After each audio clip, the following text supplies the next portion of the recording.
Magandang araw po sa inyong lahat mga kababayan at welcome back dito po sa ating munting channel Pinas News Review, kung saan re-reviewin po natin ang mga mahalagang balita dito sa Pilipinas. Mga simpleng komento sa mga issue dito sa Pinas. At ito nga mga kababayan, kapapasok lang, expose na, tumistigo na kapatid ni PBBM, binunyag katotohanan, huli, no? Lisa Jinggoy Tamba.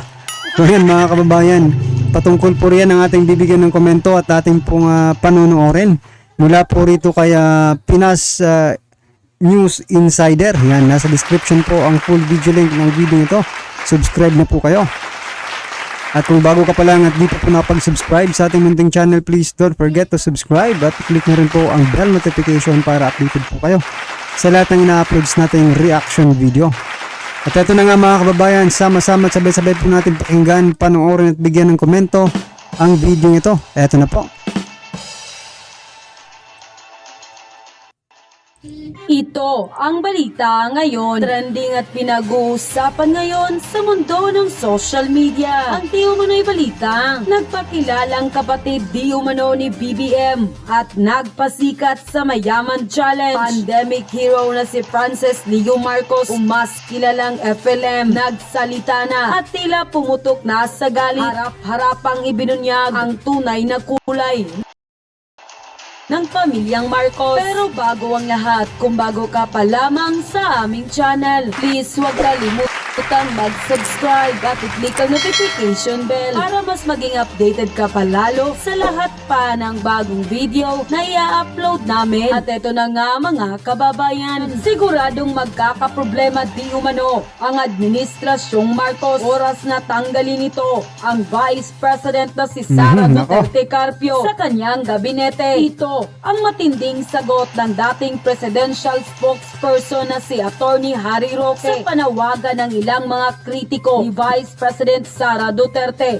kay Pangulong Bongbong Marcos na tanggalin ito bilang kalihim ng kagawaran ng edukasyon. Naniniwala naman si Attorney Harry Roque na hindi makikinig si Pangulong Marcos sa panawagan ng mga kritiko nito dahil unang-una, malaki ang naitulong ni Vice President Sara Duterte sa pagkahalal nito bilang Pangulo ng bansa. Yung political reality na hindi naging presidente ngayon ang ating Pangulo kung hindi dahil kay Vice President Sara Duterte. Ipinagtataka naman ni Atty.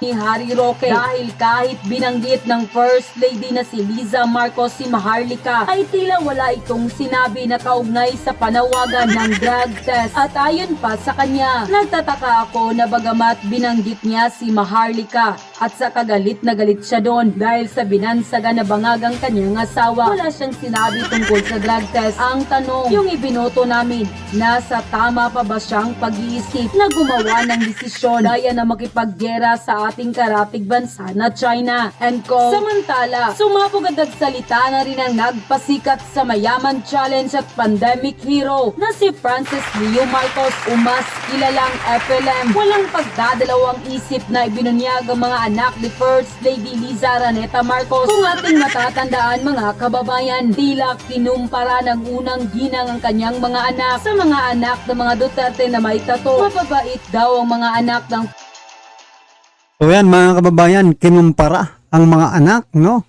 ng Marcos, no, at saka Duterte.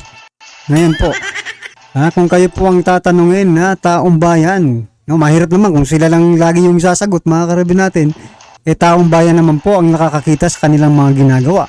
Ngayon, nakita na po natin yung ginagawa ng mga anak ng mga, kahit ng sabihin natin, pamilyang Marcos, ganyan, di ba?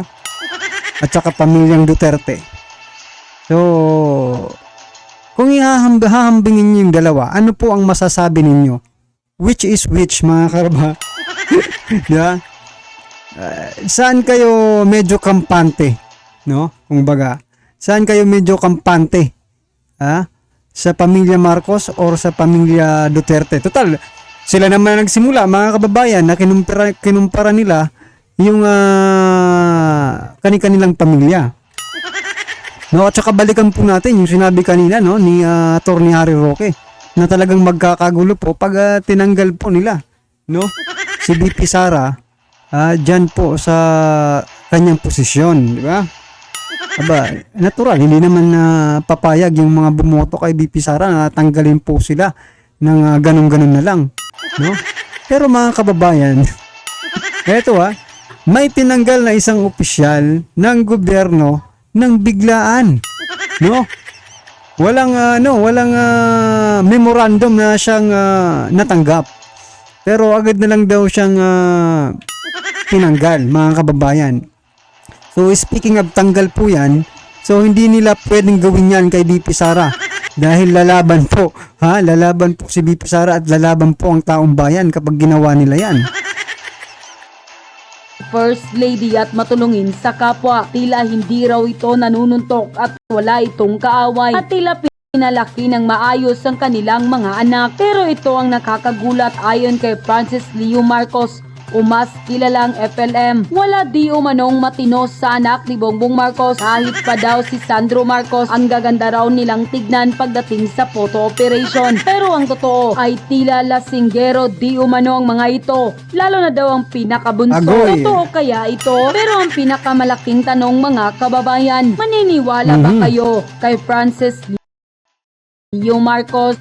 Diyos ko, yung mga anak ni Bongbong, walang matinuto kahit si Sandro. Maduha lang. Ang gaganda nilang tignan pagdating sa photo operation. Pero lasinggero, o lalo yung pinakabunso, si Vincent.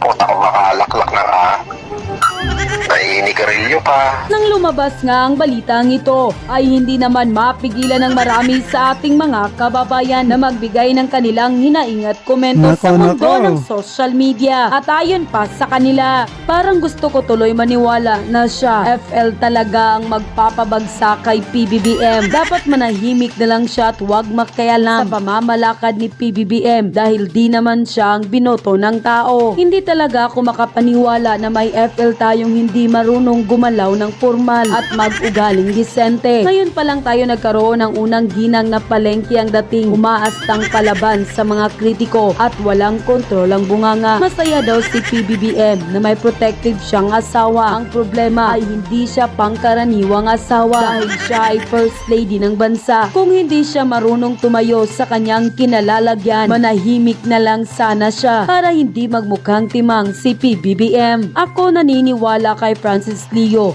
kung ano ang mga magulang, ganun din ang mga anak. Yun ang nakagisna ng mga anak. So what do you expect? Naku naman, pati mga anak na dadamay na sa sama ng ugali ni Lisa. Huwag naman sana. Alam naman namin na gusto lamang ni Lisa na protektahan si PBBM laban sa mga taong gustong sumira sa kanya. Pero hindi ata ganyan ang nangyayari ngayon dahil nagmukhang sariling interest lang nila ang kanilang iniisip at hindi ang kapakanan ng kanyang asawa at ng taong bayan. Dahil bilang ina ng bayan, mas iisipin mo ang ikakabuti ng mas nakakarami kaysa sarili mo. Francis Leo, isa sa mga nagpasikat sa pangalan ng Marcos nung panahon ng pandemya. Hindi man naging mabuti ang kanyang naging ending. Marami naman itong natulungan dahil sa Magpayaman Challenge. Pero totoo nga ba ang tungkol sa mga anak ni Lisa? Wag naman sana. End quote.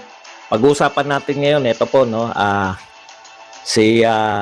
yung pong Maisog Rally, tinambakan na naman po ng truck. Ito po, nag-a-adjust din yung nakakapag-adjust din po yung mga local government official na ayaw matuloy itong mga Maisog Rally, no.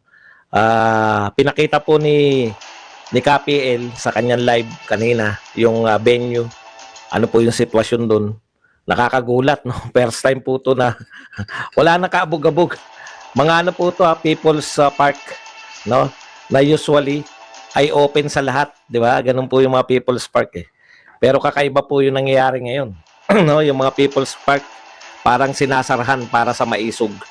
Okay, pag-usapan din po natin, no, na kalat po ngayon yung kaya ang titulo po niyan, Marcos 2017 at versus Marcos 2024. Ang layo na po ng Marcos, yung sinasabi po ni Pangulong Marcos noong 2017 dito po sa Yolanda, Typhoon Yolanda Rehabilitation na ginagawa ni Pangulong Duterte versus Pangulong Marcos after na siya ay naging Pangulo ngayong 2024, no? Magkaiba po. So pag-usapan din po natin, ito po lumalabas si Gadon po, ang larawan ngayon ng taga-atake, attack dog. Pero anong uri po, no? Anong uri po ng attack dog to? Ngayong So yan mga kababayan, alams na. Pag sigadon po ang ginawa nilang attack dog, mga karibin natin. Nako, sana palitan nyo po yung ano ninyo Kung gusto nyo po pong mabago pa yung inyong imahe, di ba? Kasi pag sigadon po ang inyong gawing attack dog, mga kababayan, no? Pag sigadon po yung gagawin nilang attack dog, wala po. Wala pong epekto yan sa taong bayan, no? Instead, baka lahat ng sabihin po ni Gadon ay bumalik po sa inyong lahat.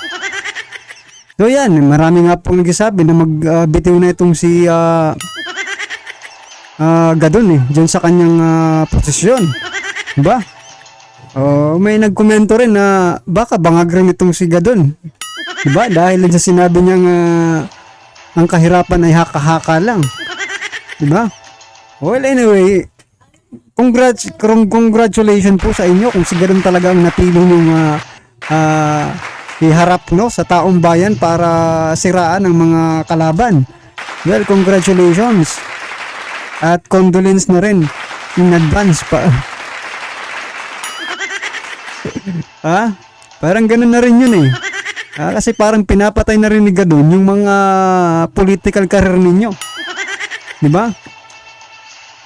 napapatunayan natin sa na-disbar, ayun na nga po, no, na-disbar pa uli. At may record po ng ito po, kasinungaling. Hindi na po tayo nagugulat. Una, alam ko po na ito ay Tacloban, no? Yan pong pagdadausan ngayon ng Maisog Rally. Alam natin na yan po ay baluarte nito pong si Speaker Martin. Ang tinutukoy po natin na isa po sa pinakamakapangyarihan na tao ngayon sa Pilipinas, kung hindi man siya yung totoong may power, no? Siya po yung pinakamakapangyarihan, isa, no, sa pinakamakapangyarihan tao. Okay. Alam niyo po, kahit po nung panahon ng kumbaga ngayon lang po pagpigil sa mga rallies, no? Never po na narinig natin yan kahit na anong panahon. Bata pa tayo ng panahon ng tatay na Marcos pero mula po kay Aquino, lahat po na naging presidente, may mga malalawakang rally po, no? Laban po sa Pangulo ng Pilipinas. Pero ngayon lang po talaga yung yung sinisikil. Ito po yung mga nagrarally na po sa Maisog. Ito lang po yung mga rallyista na kumukuha ng permit, no? Nagpapaalam sa mga local government at dinadaluhan ng dating presidente. No? Ganun po kagarapal ngayon. Ang tatapang po ng mga local government official para po pigilan, no, yung dating presidente na makapagsalita, makapagpahayag sa mga tao. Alam niyo yung ginagawa ninyo? Lalo po yung bumubuhay sa mga tao, hindi po hindi po natatakot. No, yung mga Duterte supporter lalong nananabik, nagkakaroon tuloy ng drama Hindi po ba? Imbes na alam niyo ang mga taong sinisikil. Sa lahat po yan na maski pag-ibig, maski sa anong bagay, lalong kilala niyo ba si Miguel Bugilgil? Habang pinipigil, lalo nang gigigil. Ganyan po ang Maisog Rally. O tignan po ninyo, walang pumigil dyan sa Sara Resign. Wala namang malaya po sila. Kahit saan, binigyan pa nga ng mga permit. Nung sa DepEd gusto nila. Biruin nyo yung ganun kakonti. Hindi pa, papapasukin na lang sa DepEd yun, wag lang makaistorbo sa traffic Matraffic dun sa DepEd Central Office yung konti na yun, manghaharang pa ng traffic yun. Papasukin na lang, hindi pa kakalug-kalug pa sila dun sa may bukana lang ng DepEd. So yan mga kababayan, ano pong inyong masasabi, no, dito sa mga nangyayaring ito? Gaya nga po ng pinag-usapan kanina, no? Yung tungkol kay Attorney Roque, no, yung kung tatanggalin nila si BP Sara bilang Deputy Secretary, talagang magkakagulo po. Kasi hindi po papayag ng taong bayan, mga karibyo natin. At doon naman po sa pagkukumpara ni First Lady Lisa Araneta Marcos, no, sa pamilya nila, sa kanilang mga anak, dito sa mga anak ni dating Pangulong Duterte. O, sino po ang inyong ano dyan ha? Sino po ang inyong pambato kung baga? Pero dahil nga po dyan sa pagkukumparang yan, nagsalita naman po itong si Francis Leo Marcos, no? At ibinulgar nga itong mga anak ni FL at PBBM na lasinggero, di umano, nako. Maganda lang daw sa pananamit, pero pag, di ba? Ayan ang sinasabi natin, mga karbi natin, no, na wag mong husgahan yung panlabas na anyo ng isang tao. Dahil anong malay mo, may tinatago pala ito. Sa likod ng magandang pagmumukha, sa likod ng magandang pananamit, meron pala itong tinatago. Tulad ng mga attorney, di ba? Magaganda po tingnan yan, magagandang tingnan ng mga attorney.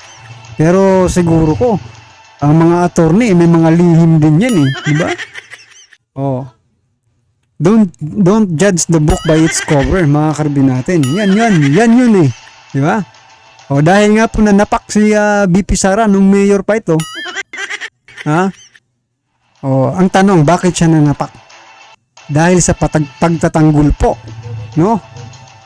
Sa taong bayan. Yan ang isipin ninyo. Hindi basta-basta yon na ginawa niya. Well, anyway, lahat naman po tayo may kanya-kanyang opinion, mga kababayan. I-comment na lang po sa baba para at least alam po ng ating mga kababayan kung ano po ang inyong opinion patungkol po sa video ito. Alright? Kung bago ka pa lang at di pa po napag-subscribe sa ating munting channel, please don't forget to subscribe. At i-click na rin po ang bell notification para updated ka po sa lahat ng ina-uploads nating reaction video. Yan mga kababayan, maraming salamat po.